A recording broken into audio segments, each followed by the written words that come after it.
અમદાવાદનો ગોતા વિસ્તાર કે જ્યાં રમતા રમતા એક બાળક અંડરગ્રાઉન્ડ ટાંકીમાં પડી ગયો.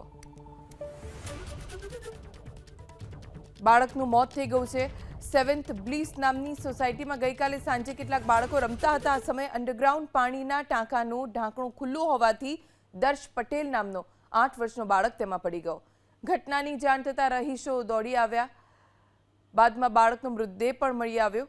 સમગ્ર ઘટનાને લઈને સોસાયટીના રહીશોએ બિલ્ડર પર આરોપ લગાવ્યા કે ટાંકીના ઢાંકણાથી લઈને સોસાયટીના રસ્તાઓ તૂટી ગયા છે. અગાઉ બિલ્ડર સમક્ષ રજૂઆત કરી હોવા છતાં કોઈ નિરાકરણ નથી આવ્યું. અમદાવાદનો ગોતા વિસ્તાર કે જ્યાં રમતા રમતા એક બાળક અંડરગ્રાઉન્ડ ટાંકીમાં પડી ગયો. બાળકનું મોત થઈ ગયું છે.